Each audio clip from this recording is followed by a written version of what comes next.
MrBeast Kris Tyson is now facing allegations that he spoke sexually inappropriately with a minor when he was in his 20s. Also, we've got Glenn Beck here at the end of this episode to discuss his thoughts on if Kamala will really be the nominee. His answer might surprise you. We will also be discussing his amazing new book, Chasing Embers. Before we get into the episode, I've just got a couple quick announcements. One, I've got a new newsletter that can be sent right to your inbox every week. It's totally free. You won't get spammed. Just go to relatable.newsletter.com and you can sign up there and you will get an update on what's going on with Allie and Relatable every week in your inbox. And also another announcement, just a reminder, if you have not signed up for my event, Share the Arrows, go ahead and do that. If you are a Christian woman, this is the event for you. It is only going to get crazier in the months to come. Share the Arrows is an event where thousands of us are going to get together. We are going to link arms. We are going to remind ourselves the truth of God's word, the eternal truths, but also remember that we are not alone. This is a place to make friends, lifelong friends. This is a place to sit under incredible teaching by people like Rosaria Butterfield, Elisa Childers, Abby Halberstadt. It's a place to worship with our worship leader, Francesca Battistelli. You are going to leave with your spirit so lifted and so much hope and so much equipment. I'm so excited for this, guys. Go to sharethearrows.com. You can get your tickets. Come by yourself. Come with your family, with your friends, with your small group. I'm so pumped about this. All right.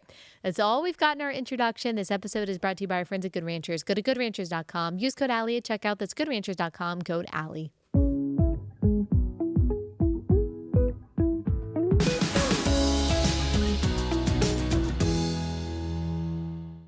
Hey guys, welcome to Relatable. Happy Wednesday. Hope everyone has had a wonderful week so far. All right, tonight Biden is supposed to address the nation, so we will be talking about that tomorrow. At the end of this conversation, we'll have more politics. That's just the age that we're in. We're talking to Glenn Beck. Oh my gosh, no one can make predictions like Glenn Beck. I mean, his analysis is just so... It's captivating. I was sitting there thinking, I mean, you just kind of get the chills, but I was just thinking, what does this man know? Like, what goes on inside his head as far as just being able to think creatively, but also, I won't say see the future, but just based on the understanding that he has of history and the insight that he has into the present, it just seems to give him, I don't know, a special sense of what's to come. And so you are going to get a lot out of the conversation that we are having at the end of this episode. But for a second, we are going to take a pause from politics to talk about something really important because this person has a lot of influence, and it is a follow-up on a story that we reported on last year. We did a whole episode on someone by the name of Kris Tyson. Kris Tyson is the sidekick to MrBeast. MrBeast has an incredibly popular YouTube channel, 305 million subscribers. Really hard to even wrap your mind around that number. He has a pretty young audience and he garners tens of millions, hundreds of millions of views every month. He does kind of these crazy out of the box projects like building a well in Africa or restoring sight to blind people through medical technology in really poor countries. But he also just does a lot of silly videos too, but obviously has a lot of influence, and Kris Tyson has been a part of his channel for a long time. And he last year announced that he was actually going to transition, so-called, into a woman. He goes by Ava Kris Tyson now. And so Ava and then Chris, not with a CH anymore, but with a K, and he tries to dress like a woman, of course, as all gender deceived people do. He claims this is who he always was, but he also is a dad, and he was married, and he had a super sweet family. He has a young toddler son and had this beautiful wife. I believe that he was also raised in the Bible Belt, was raised a Christian. And so this was a really strange and really heartbreaking development when he said, you know what, I'm leaving my family and I am going to become who I have always been, which is this woman named Ava. Super disturbing. He got a lot of support from people online, of course, that are for that thing. And then he got a lot of criticism too. I mean, mainly because of the abandonment of his family, but also his very strange, bizarre attempt to try to become something that he can never be, which is a woman. But it also came out during that time, and this is what we focused a lot of our attention on when we were talking about this last year, is that he has an anime obsession. And I get plenty of pushback whenever I try to make this correlation, but there is a correlation. There undoubtedly is a correlation, at least, between obsessive anime consumption and being deceived about your gender. And we actually talked to a detransitioner, Soren Aldaco, on this couch, and she talks about that. She talks about not only her anime obsession when she was a teen, but also the nature of anime and the depictions in anime and why it tends to support gender deception and gender confusion and gender fluidity, because there's a lot of hypersexualization in some forms of anime. A lot of times the men are very girly. The young characters in anime are very voluptuous. It's very strange. And now a lot of people will say not all forms of anime. There are a lot of subgenres in anime, and that's fair. I'm not saying everyone who watches anime is confused about their gender. I'm not saying that all forms of anime are evil, but you as a parent need to be very watchful. You need to be very careful if your child is consuming anime. Really, if they're consuming any kind of content, but especially anime, because I think the messages and the depictions are very subtle. They're very subversive, though. So pay attention to that. So people had tracked down Kris Tyson's previous tweets where he is talking about his love for anime, and it was kind of just like, yeah, obviously, makes a lot of sense. There's almost always that tie there. But it wasn't just any kind of anime. It was a specific kind of anime called lolly. And I had the displeasure of finding out what lolly was when I was looking at some of his previous tweets. He tweeted in 2016, so this was well before his so-called transition. He tweeted, "Nothing gets my knob a crankin' like some lolly."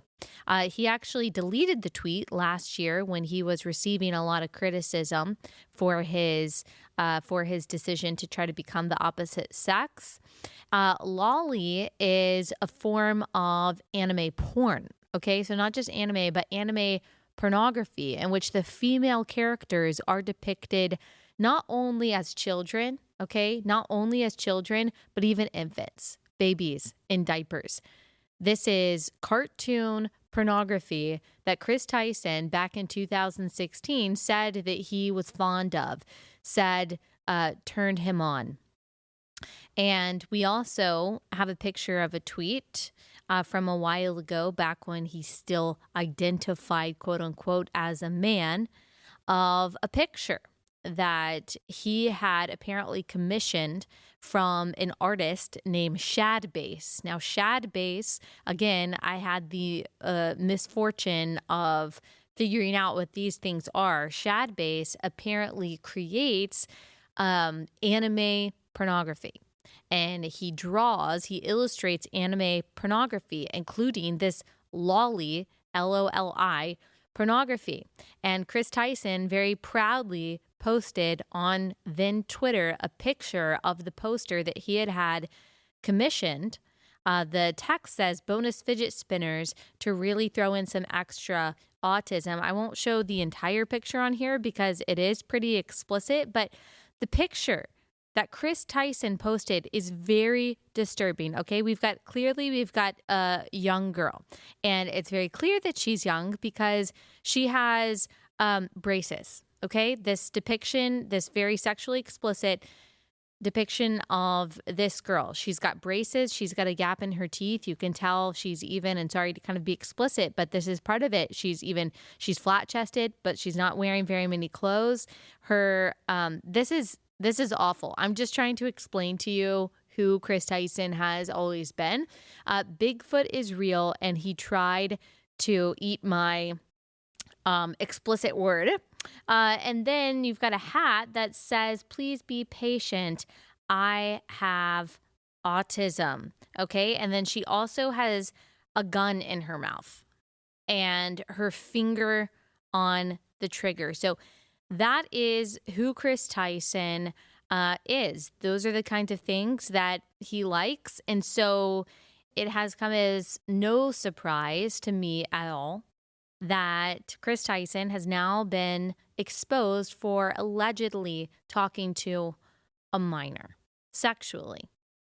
And he has now quit MrBeast. He is no longer a part of that team because of these allegations. So we'll get into the details in just a second. Let me pause and tell you about a very fitting sponsor, and that is Covenant Eyes. Look, if you are looking to protect yourself, your mind, your eyes, your heart, your body, and your child's mind, heart, eyes, and body, then you need to do everything that you can to protect yourself from pornography, the predation of pornography. Your child might just be scrolling on a phone or a tablet or on their computer, even for something innocuous like homework, and they could stumble across porn, and that could lead to an addiction, that could lead to sexual dysfunction, all kinds of spiritual harm. So you need to do everything that you can to block pornography. That's why you need to download the app Covenant Eyes. It is a tool that can block porn on all of your devices, but it also has accountability features. So someone who is either struggling with a pornography addiction or they're trying to just avoid looking at porn, they have their Victory app, which allows a report of what you've been looking at online to be sent to a trusted accountability partner to make sure you stay porn free. Covenant Eyes also has an amazing new podcast, and it's called the Covenant Eyes Podcast, and they bring together thought leaders and pastors and cybersecurity experts to talk about marriage, culture, purity. It's really encouraging. Go to covenanteyes.com/Allie to check it out. covenanteyes.com/Allie.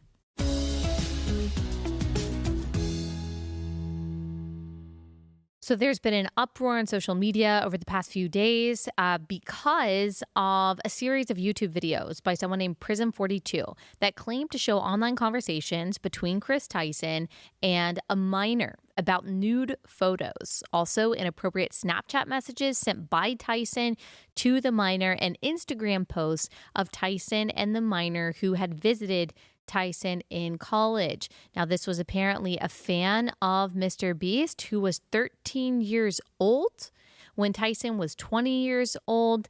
This 13-year-old won a MrBeast online competition. And then after that, Tyson apparently continued communicating with the teen on public online forums before meeting in person when the teen turned 16. Of course, that would have made MrBeast, that would have made Kris Tyson 23 at that point.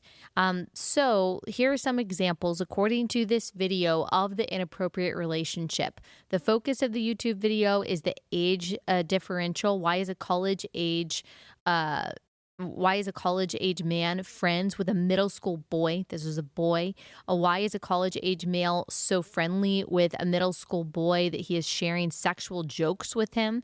The YouTube video clarifies that he is not necessarily calling Tyson a pedophile, but drawing attention to what was, at the very least, a very inappropriate relationship between an adult male and a teenage boy. There's a screenshot of Lava, what this young man goes by, sharing a Snapchat from Kris in 2019 saying, "I got a weird snap from Kris." The message from Kris reads, "Coming to America," spelled in a sexually explicit way. According to YouTuber Prism42, Tyson allegedly joked about selling nudes to the minor. Again, Tyson is about 21 years old at the time, and Lava is about 14 years old.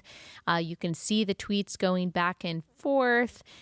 Kris says to this 14-year-old, I posted some fire nudes for you. Please no share. So these are the allegations against Kris Tyson, that Kris Tyson was speaking inappropriately and sexually towards a minor. Now, this person, again, whose name is Lava, who goes by Lava, responded to this.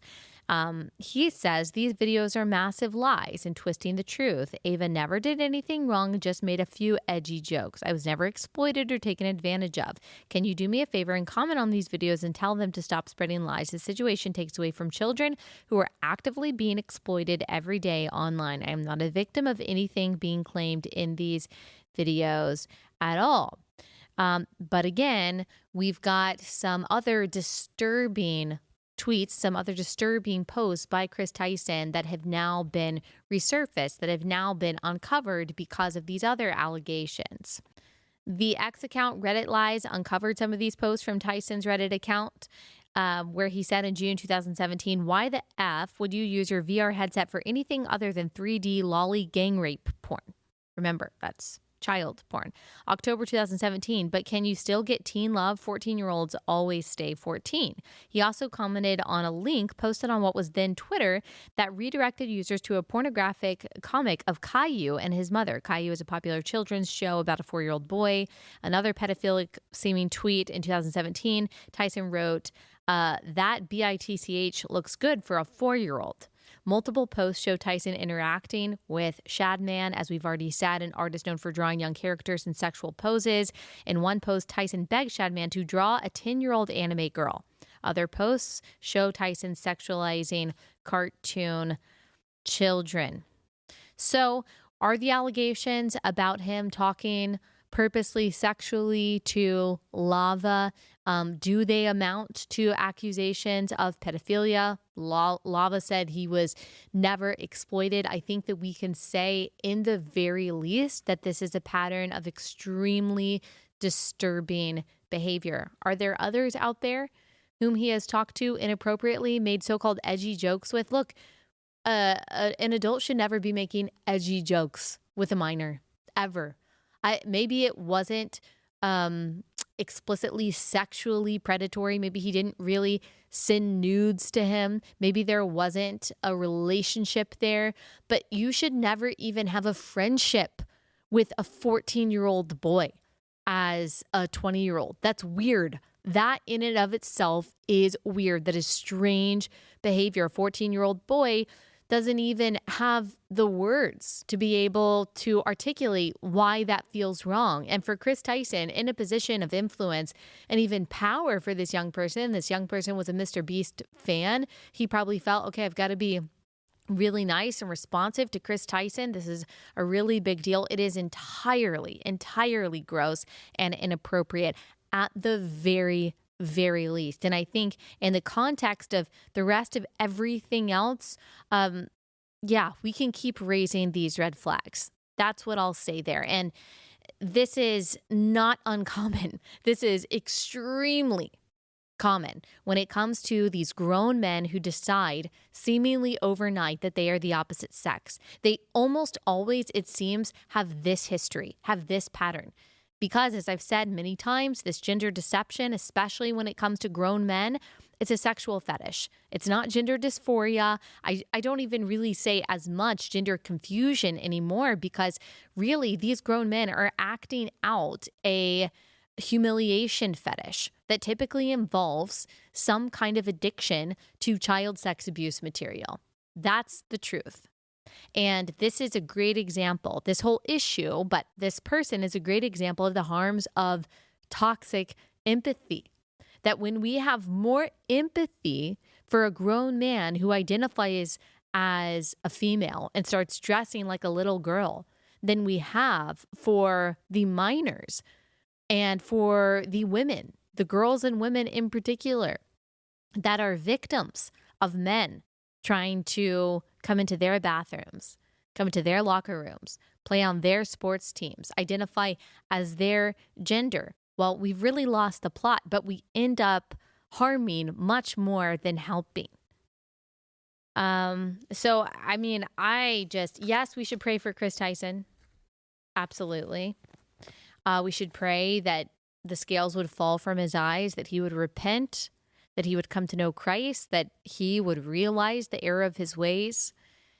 Absolutely. But also pray for his ex-wife and his poor child. He once posted a Snapchat of his then 3-year-old son laying on his stomach, I guess watching TV or something, in a pair of high heels. And of course, he was praising this. So we have no idea what's going on behind the scenes. I can imagine the absolute heartbreak that his ex-wife is feeling and how much she wants to protect her son from this madness. The last I checked, I remember when we were researching last year, in her bio, she had a Bible verse. And so if you remember it, pray for her, pray for them, pray for this family. Satan loves to attack these Genesis 1 issues. He loves to attack our identity as male or female. He hates our bodies. The world would like us to think that Satan loves our bodies because he's always pushing pleasure and doing what makes us happy and doing what feels good. But very often, those fleeting pleasures and moments of happiness, they harm us. They hurt us. Satan hates our bodies. He hates our identity as male and female because he hates that we are made in God's image. He hates marriage. He hates children. He hates the family. He wants to tear this institution apart. He wants to steal children's innocence. He wants to confuse men and women about their sexuality, about their gender. He wants to cause chaos and disorder in every way he can. The best way to do that is for him to attack Genesis 1 institutions and realities. And so they are unfortunately the victims of that. So pray for them and pray for everyone who might be in this position. And I just pray that no children have been exploited. But gosh, this is just another reason. I mean, I have many reasons. Another reason why we should absolutely ban pornography. It should be banned. It should be banned. It is the legal loophole for the exploitation of children. Okay, so that's the update on that. Hopefully there are no more updates. Hopefully the next update I have on this person is that he has repented and that he has become a Christian and that he has been saved by grace through faith. All right, I'm about to get into this conversation with Glenn Beck. Awesome, chilling conversation, revealing conversation. But before I get into it, let me tell you about my next sponsor. It's Good Ranchers. So the Summer Olympic Games are just around the corner. Are y'all Olympics people? I think I'm going to watch the Olympics this year. I really never do, but I'm going to this year. And there's no better way to show your support for America than with a delicious meal made from 100% American meat. And that should be from Good Ranchers. If you're having people over to watch the Olympics, you should, of course, in support of our country, make sure that the hamburgers, that the bacon, that the chicken, that you are barbecuing for them, that they are all from American farms and ranches. And the only way that you can really trust that is to ensure that you are getting your meat from Good Ranchers, because every piece of meat that they sell is from an American farm or ranch. They've got even seafood. They've got salmon. They've got scallops. They're all really good. They've got trout. They've got cod. They've also got the Wagyu burgers. That's my favorite. The better than organic chicken, the bacon. It's all just amazing. This is owned by a family that loves the Lord, that loves America. Right now, you can use my code Allie at checkout to claim $25 off your first box, free express shipping, and your free add-on for 4 years. Just amazing. That's up to $1,200 in savings when you subscribe. GoodRanchers.com, code Allie.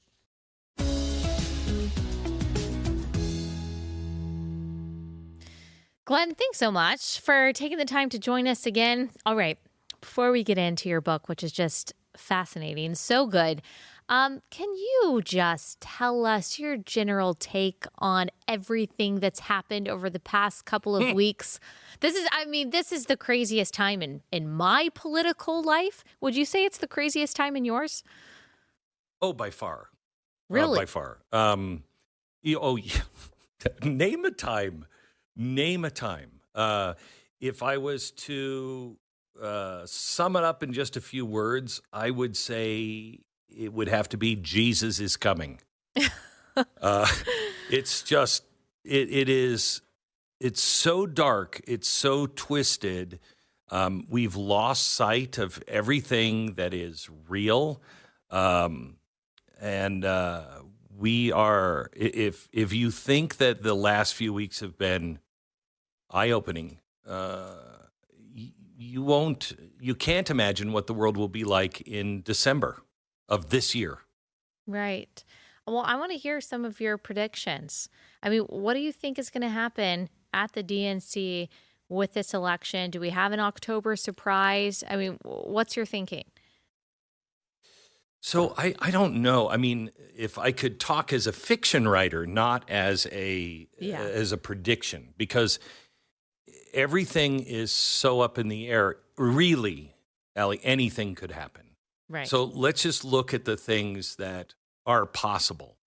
The 1968 convention in Chicago was a nightmare. I mean, it changed America. It changed our course. Luckily, it was right at the end of the 60s hippies and everything else. It was that and Altamont that changed the course, and we got off the hippie thing and we started finding the Jesus revival era.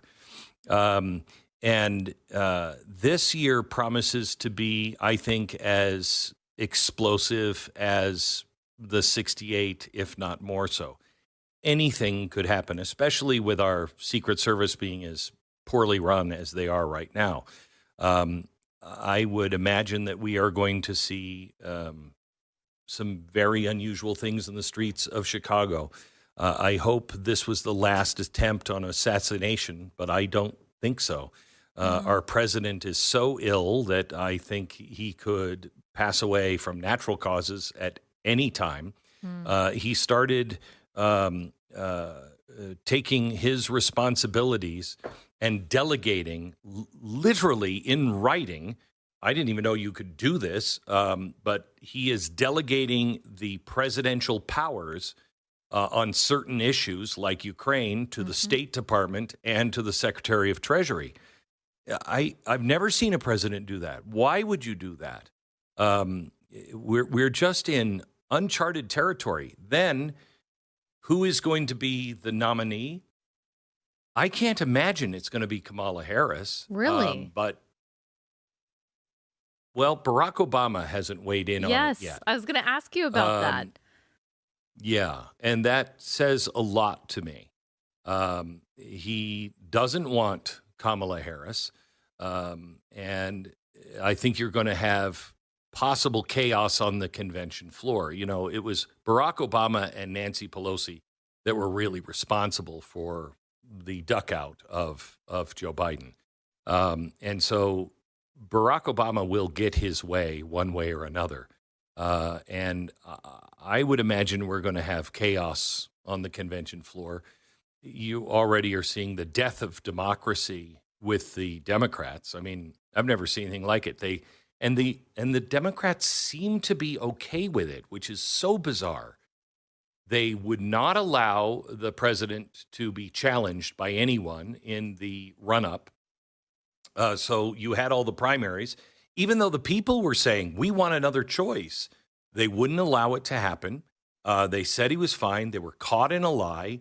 Now the same people, Kamala and all the rest of them, that were saying he was fine are now saying he's got to step down, not from the presidency, just from the run. Right. It's too late. The GOP is going to file suit in several states because the laws forbid what they're trying to do. So again, the Democrats are going to have to try to change the rules of state laws for voting. You're going to hand this over to who? The 5,000 people that were there in Chicago. And if they don't get it right, the superdelegates will then vote, and they'll nominate the president and expect everybody to be fine. This is a communist party system. This isn't America. Right. So why is no one upset about that? Do you agree with the language calling this a palace coup? Yes, I do. Right. I do. I think they knew in advance he should have been, the 25th Amendment should have been enacted a long time ago. And you can't tell me, I've been reading now from people who are saying, in 2021, I was in a meeting with him and it was shocking how bad he was. And he never came back to the caucus again in 2021. And now you're just saying something? Right. And honestly, Allie, who is running the country? They have been running the country through the office of the president, through all of the cabinet. They all have their own little fiefdom. They're running it. I don't know who's giving marching orders and direction, but it's not the president. They didn't want to invoke the 25th because why should we? It's working fine, according to them. They're getting everything done that they need to do while everybody's focused on Joe Biden. They're just getting it done. Right. All of these people should be called in front of Congress and have to answer for their actions.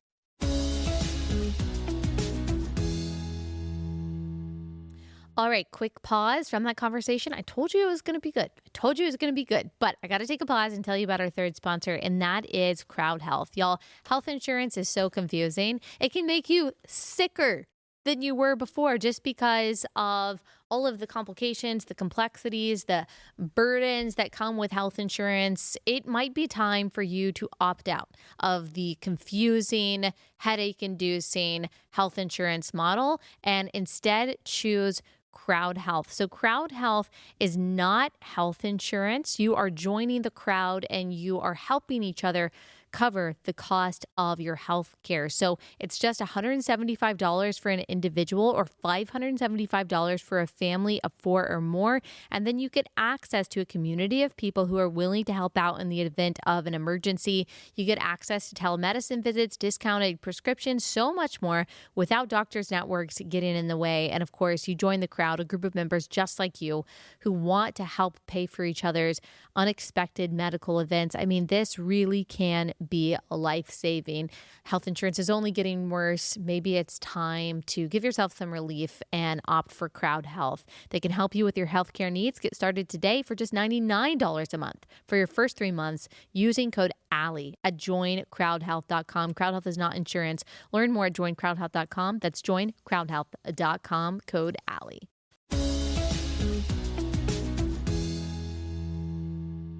Yeah, it was AOC on an Instagram Live recently. She said the Democratic donors and elites, they want Joe Biden out, and they also want to push Kamala Harris out, that they don't want her. I have no idea what elites she's talking about and what donors she's talking about, but it sounds like you might think that she's onto something. Oh, I think she's absolutely right. I can't believe I'm agreeing with AOC, but she's absolutely right on this. Bernie Sanders knows this. Elizabeth Warren knows this. This is what they started in 2016. And they've just perfected it. And you can't just get rid of Kamala Harris. I am very concerned that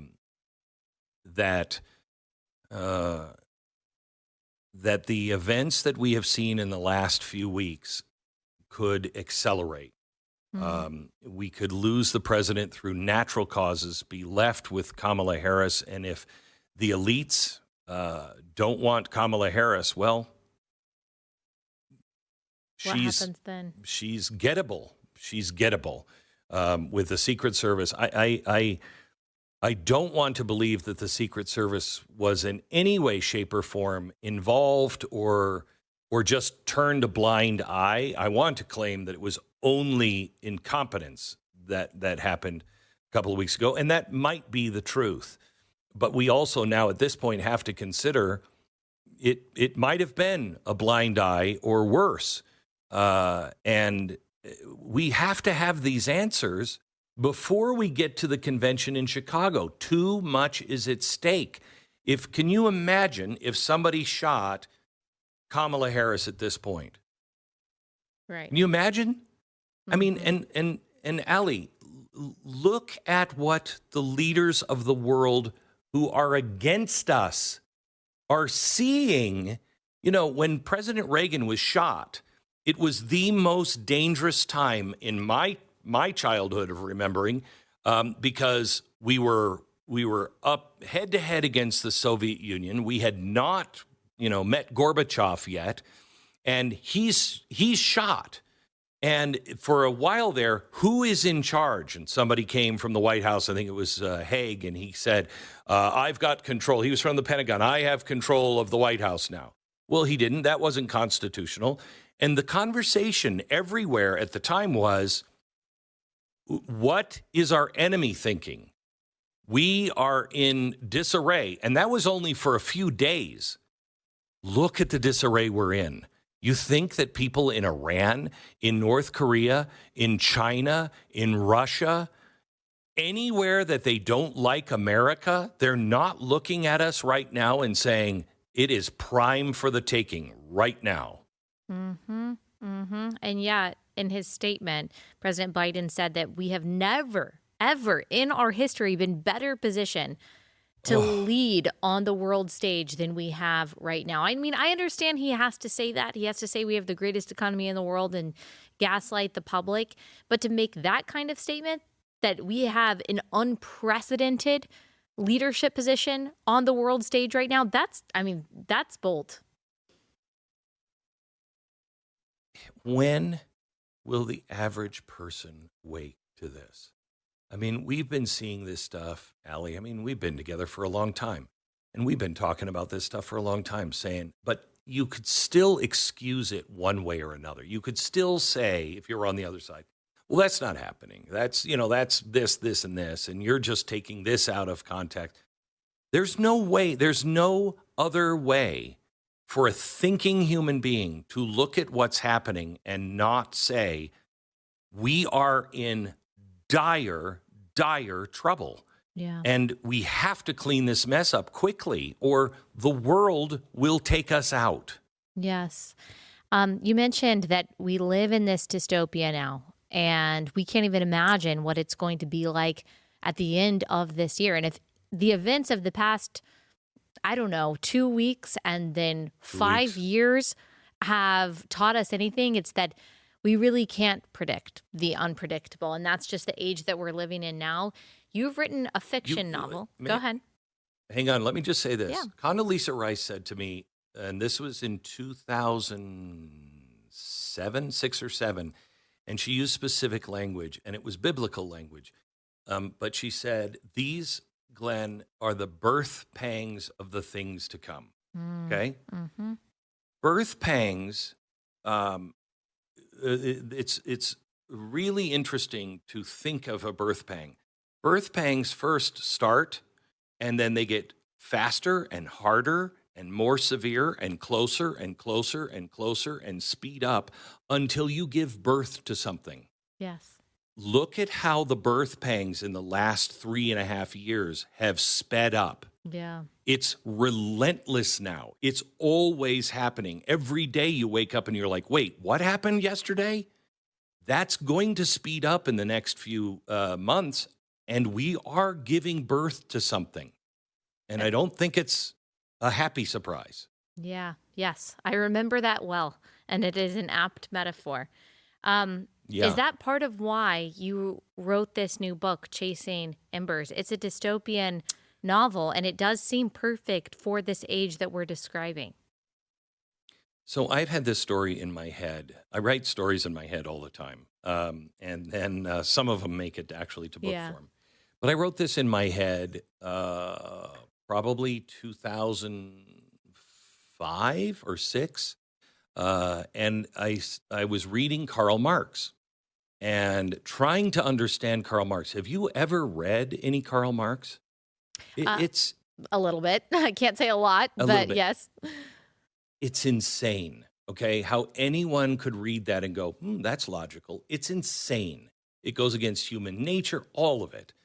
And I remember reading it and thinking, why do people read this? Why do 20-somethings read this and think this is so genius?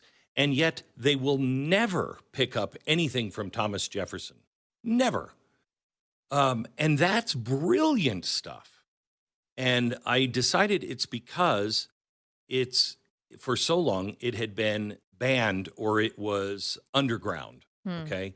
never banned here, but never popular to be. If you were a Marxist, it was never popular. Right. So when you're in your rebellion years, of course you read the things that make you a rebel, all right?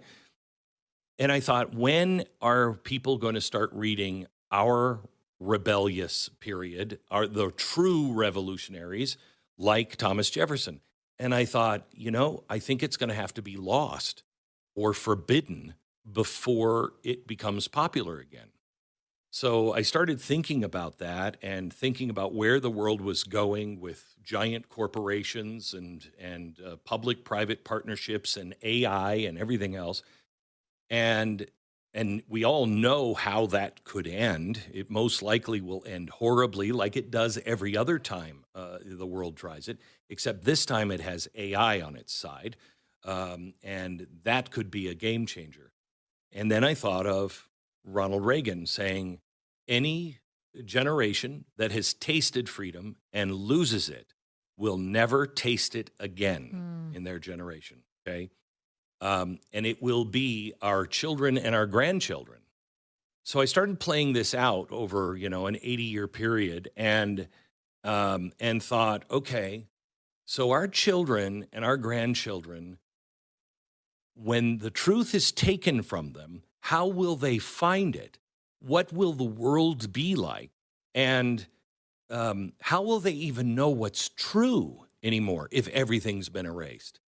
And that was the seed of this book.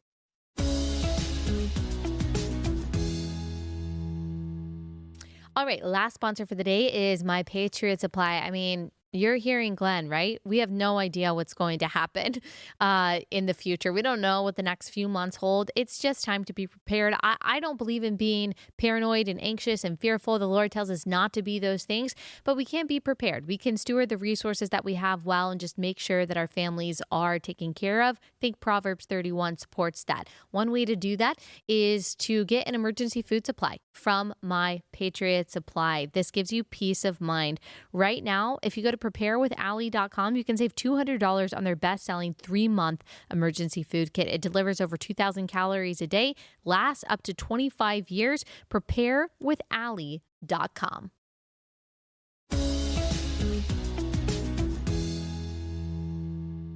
So most people have no idea who William Tyndale is and his story and why someone would be chasing his embers. Can you explain that a little bit? Yeah, so William Tyndale, the secret to this book is I'm trying to get into culture. So this is a young adult book. It's, you could read it with your kids or you could read it yourself and I think you would enjoy it. But it is a sneaky way, without getting preachy, it's a sneaky way to introduce kids to history. So the book is full of rabbit holes. And there's secrets in the book. There's, little Easter eggs all through it, et cetera, et cetera. There's so many levels to this book.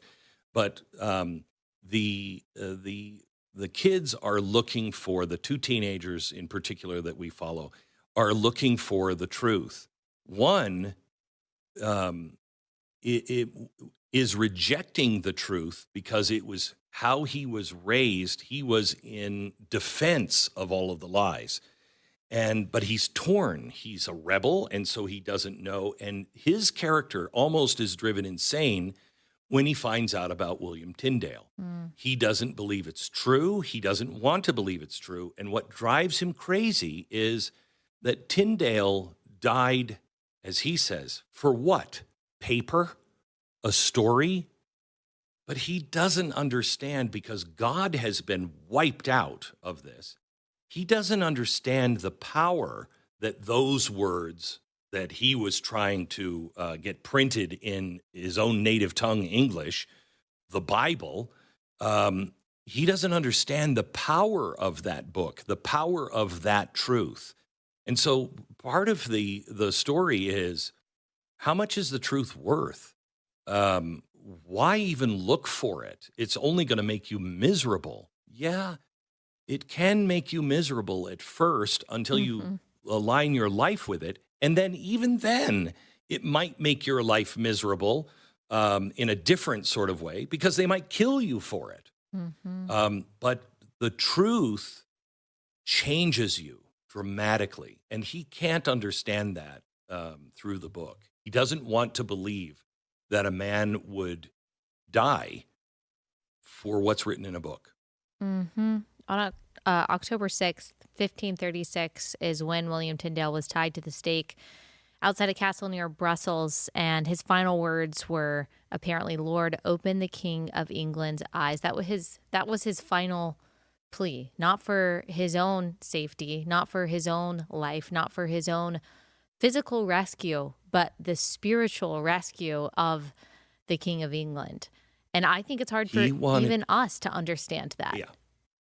Yeah. And I mean, what he went through, imagine, and this is the rabbit hole. We hope kids look him up and then start going, wait a minute, what? Yeah. Every page of the Bible that was a Tyndale Bible was smuggled in a bag of flour or rice or something that came from the continent.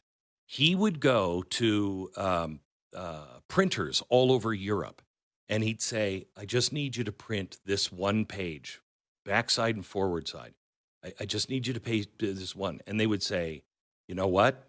You're in trouble with the king. I want no trouble here. I will print this, but I never see you again.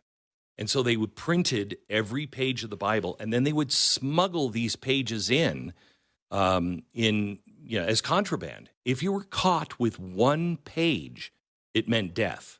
Okay, and he did this for years. And I have a copy of a Tyndale Bible upstairs, and it is it's from 88. It was in the London Museum like 200 years before we were even a country. Wow. And it's amazing because it was the first time that someone he didn't believe you should have to go to somebody to find out about God. You should be able to have that personal relationship and read for yourself what God wanted to say. But the king didn't want that because he would lose power. Right. Eventually, King James did change his mind. I mean, he wasn't the one that killed Tyndale, but he did change his mind. The king actually made the King James Version. But again, the reason that he did that is because he didn't want the Geneva Bible, which was the first Bible with commentary in it, where a king or a pharaoh could be called a tyrant. He didn't want any of that. So he puts his version out, the King James Version, which is the basic stock from everything that we use now. Right. And this, of course, is coinciding with the Protestant Reformation and other translations of Scripture, and the Bible and the gospel just spread like wildfire because of that belief, like you said, that people should have the Word of God in their hands, that they don't have to go through any kind of leader, whether it's secular or religious, to hear what God says, that we should be able to have it ourselves. And that is the nature of truth, too. That's just the nature of truth. I mean, that's the story of America, too. That when you have freedom in your hands, when you have your own will that can dictate your life, hopefully, ideally, under the submission of God's truth, yes, it's scary. Yes, there's risk to it, but it's worth it, and it's even worth dying for. So it's amazing. This is why during COVID, they had to shut down the churches. This is why every dictator shuts down the churches, bans religion, because you can't have people who are willing to die for the truth. And, when it comes to, if they asked me, put a bullet in my head right now and denounce the United States of America, otherwise we shoot you, I'd consider it. And probably today I could denounce everything that we're doing. Now, denounce God? Never. Never, ever, ever. Never. Because I know that is true, and God never changes. Man's understanding, man's description, everything else, that might change. But God and his truth never changes, and that makes people into warriors. I mean, Constantine, he knew that. That's why he was baptized on his deathbed because the king has to do some really bad things. God understands that. Well, I'm not really sure, Constantine, that he does, but he was trying to cobble together an army. And that's why America was so strong. We learned the truths from the pulpit. We understood that our Constitution and much of our Declaration comes directly from Scriptures. The reason why our pilgrims were against the slave trade was because the Bible is against man-stealing. That's what they called it. That's a biblical reference, man-stealing. And they were servants of God. Almost everything we have came from God and the Bible. I mean, everything we have comes from God, but, as a nation, anything good that we have came from God, and we have rejected him, and we have not just put him aside, we've put him now back in the town square to mock and ridicule him. It doesn't end well. It doesn't end well when you do that to truth. What you said about you can't have people or you can't see people. The enemy doesn't want to see people dying for the sake of truth, dying for the sake of the gospel, because what strengthens our faith and our resolve more than seeing the death of a martyr or seeing sacrifice and suffering in the midst of persecution? Someone like Jack Phillips, many, many others who, in the face of persecution and pushback, even to the point of death in some cases. Yeah, go ahead. Yeah. Even in a different way. Yeah. Look at what happened with the persecution and assassination attempt on Donald Trump. It changes people. Yeah. That's why this society is so intent on brutalizing people and erasing them. Make sure they're not even in the public square. You have to forget about those people. They have to convince you that this is too high of a price to pay just to stand up and say, that shouldn't be taught in our schools. That's not right. I won't say that. It's got to be too high of a price. So they go after the leaders. They go after anybody that speaks the truth. They've gone after you. They've gone after me. They've gone after anybody who disagrees with them to silence not just them. Trump is right. I'm just in their way. They're coming for you. They want you to learn this lesson. We just happen to be in the way, Allie. Yes, and they can addict us to our creature comforts and make us so comfortable and so addicted to convenience that the thought of sacrifice is radical and extreme. And that's part of why you wrote this book. That's part of what drives this main character crazy. Who would do this? Who would sacrifice themselves for truth? It comes out July 24th, correct? No, it's out today. It's out today. Today's 23rd. the first day. Oh, wow. Yeah, That's so exciting. It's out today. Okay, awesome. So everyone can get it wherever books are sold. Chasing Embers by Glenn Beck. Incredible. It's for young adults, but I'm sure the audience is really for anyone. Anyone can get something from this. Thank you so much, Glenn. Thanks, Allie. Thank you. Honestly, thank you for everything that you do. I am so proud to say I knew you when. Well, thank you. And to watch you grow and succeed has just been a great joy. Well, thank you so much for believing in me and always encouraging me. It means more than you know coming from you. So thank you so much, Glenn. Thanks, Allie. You bet.